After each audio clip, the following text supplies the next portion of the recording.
விவசாய நண்பர்கள் அனைவருக்கும் வணக்கம். சமீபத்துல நம்ம செய்தியில பார்த்து வரும் விவசாயிகள் தமிழக அரசை எதிர்த்து போராட்டம் நடத்திட்டு இருக்காங்க. இந்த கல்லு இறக்கணும் அப்படிங்கிறதுக்காண்டி இந்த போராட்டம் பண்ணி நடத்திட்டு இருக்காங்க. நான் குறிப்பா எதுக்கு தமிழக விவசாயிகள்னு சொல்றேன் அப்படின்னா, ஏன்னா தமிழக அரசு மட்டும்தான் 1987ஆம் ஆண்டுல இருந்து இப்ப வரைக்கும் இந்த கல்லு இறக்கக்கூடாது, கல் உற்பத்தி பண்ணக்கூடாது, விற்பனை பண்ணக்கூடாது அப்படிங்கிற சட்டத்தை கொண்டு வந்திருக்காங்க இப்ப வரைக்கும். அதனாலதான் தமிழக விவசாயிகள் மட்டும்தான் தமிழக அரசை எதிர்த்து இந்த போராட்டத்துல ஈடுபட்டு இருக்காங்க.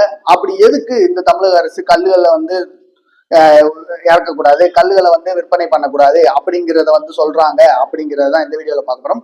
இப்போதான் நம்ம சேனலை முதல் தடவை பாக்குற நபரா இருந்தீங்கன்னா விவசாயம் பண்ண தகவல் அறிய நம்மளோட சேனலை சப்ஸ்கிரைப் பண்ணிக்கோங்க. குறிப்பா பாத்தீங்கன்னா தமிழக அரசு தான் 1987ஆம் ஆண்டுல இருந்து இந்த கல்லுகளை இறக்கக்கூடாது அப்படிங்கிற சட்டத்தை கொண்டு வந்திருக்காங்க. மற்ற எல்லா மாநிலங்களும் மற்ற எல்லா நாடுகளும் இந்த கல் இறக்கிறது நடந்துகிட்டு தான் இருக்கு. கல்லுகளை விற்பனையும் பண்ணிக்கிட்டு தான் இருக்காங்க. முதல்ல இந்த கல்லுங்கிற பானத்தை குடிக்கிறதுனால என்னென்ன நன்மைகள் வரும் அப்படிங்கிறத நான் சொல்றேன். நம்மளோட உடல் சூட்டு குறையும், அதே மாதிரி நம்மளோட உயிரணுக்கள் அதிகமாகும், அதே மாதிரி நமக்கு நோய் எதிர்ப்பு சக்தி அதிகமாகும், அதே மாதிரி இந்த மூச்சு பிரச்சனை உள்ள இந்த ஆஸ்துமா இந்த மாதிரி பிரச்சனை உள்ள நோயாளிகளுக்கு இது ஒரு சிறந்த மருந்தா விளங்குது அப்படிங்கிறத டாக்டர் அவர்கள் சொல்லியிருக்காங்க. இந்த கல்லை இறக்குறது மூலயமா அதுல நிறைய வேற பொருட்களை சேர்க்கறது மூலயமா ரொம்ப ஆபத்தானது உயிர்களுக்கு அப்படிங்கிறதுக்காண்டிதான் தமிழக அரசு இந்த கல்லை இறக்குறத தடை விதிச்சிருக்காங்க 1987ல. இது உண்மையான காரணம் என்ன, இதுக்கு பின்னாடி எந்தெந்த பெரிய தலைகள் இருக்காங்க, எந்தெந்த அரசியல் நடக்குது இதுக்கு பின்னாடி அப்படிங்கறதான் இந்த வீடியோல பார்க்க போறோம். பொதுவா தமிழகத்துல இப்ப வளர்ந்துட்டு வர துறைகள் ரெண்டு தான். ஒண்ணு இந்த தொழிற்சாலை துறை, இன்னொன்னு இந்த மருத்துவத்துறை, அதுக்கடுத்து கடைசியில இதை வச்சு பண்ணக்கூடிய இந்த அரசியல்.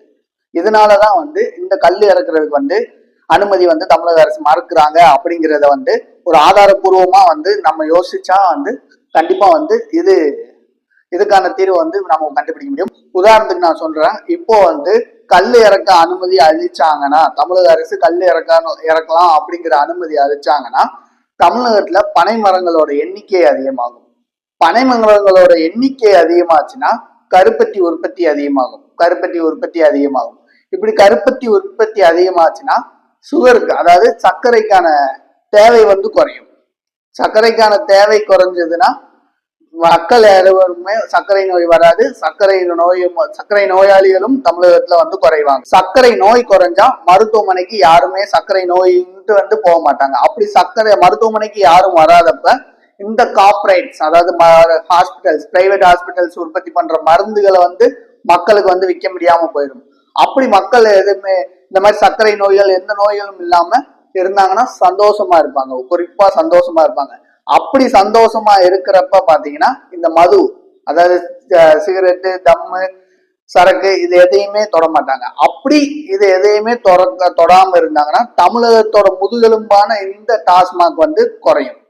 அதே மாதிரி இந்த மதுவை குடிக்காம இருந்தாங்கன்னா மக்களோட உடல் உறுப்புகள், உடல் பாகங்கள் எல்லாமே சீரா வேலை செஞ்சு கரெக்டான ஒரு இதா இருக்கும். இந்த மதுவை மறந்துட்டாங்க அப்படின்னா அவங்களோட உடல் உறுப்புகள்லாம் சீரா வேலை செய்ய ஆரம்பிச்சிடும். அப்படி சீரா வேலை செய்ய ஆரம்பிச்சாங்கன்னா சிந்திக்க ஆரம்பிச்சாங்கன்னா எதுக்கு இவங்களுக்கு ஓட்டுக்கு காசு வாங்கி நம்ம போய் ஓட்டு போடணும் அப்படிங்கறத சிந்திக்க ஆரம்பிச்சிருவாங்க. அப்போ இந்த மாதிரி ஓட்டுக்கு காசு கொடுத்து, ஓட்டுக்கு சரக்கு வாங்கி கொடுத்து நம்ம ஓட்டுகளை வாங்க முடியாது. இது ஒரு காரணமாதான், இந்த ஒரு காரணமாலதான் விவசாயிகளுக்கு கல் இறக்க அனுமதி கொடுக்க கூடாதுன்னு குறிப்பா தமிழக அரசு இதை சொல்லியிருக்காங்க.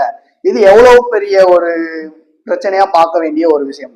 ஏன்னா ஒரு பொருள் தடை பண்ணாங்க அப்படின்னா உண்மையிலே அதுல தீமைகள் இருக்கு, இல்ல கெடுதல் அப்படின்னா தமிழகம் முழுவதும் தடை பண்ணதும் இல்லாம மற்ற மாநிலங்கள்லயும் தடை பண்ணியிருக்கணும். குறிப்பா இது தமிழகத்துல மட்டும்தான் 1987ல இருந்து தடை பண்ணியிருக்காங்க. மற்ற மாவட்டங்கள்ல தடை பண்ணாம இந்த கல் உற்பத்தி நடந்துகிட்டு தான் இருக்கு. கல் விற்பனை பண்ணிட்டு தான் இருக்காங்க அப்படிங்கிறது குறிப்பிடத்தக்கது. முக்கியமான காரணம் இந்த கல்லை சுத்தி இருக்க இந்த அரசியலுக்கு தான் இந்த இவங்க கல்லை இறக்க அனுமதி கொடுத்தாங்கன்னா எல்லாமே இப்ப நான் சொன்ன மாதிரி எல்லாமே சீரா அமைஞ்சிடும். அப்போ ஓட்டுக்கு காசு கொடுக்க முடியாது, ஓட்டுக்கு சாராயம் வாங்கி கொடுத்து ஓட்டு வாங்க முடியாது அப்படிங்கிற ஒரு நோக்கம் தான் இது பண்ணி. இதை பத்தி நீங்க என்ன நினைக்கிறீங்க அப்படிங்கிறத கமெண்ட் செக்ஷன்ல சொல்லுங்க.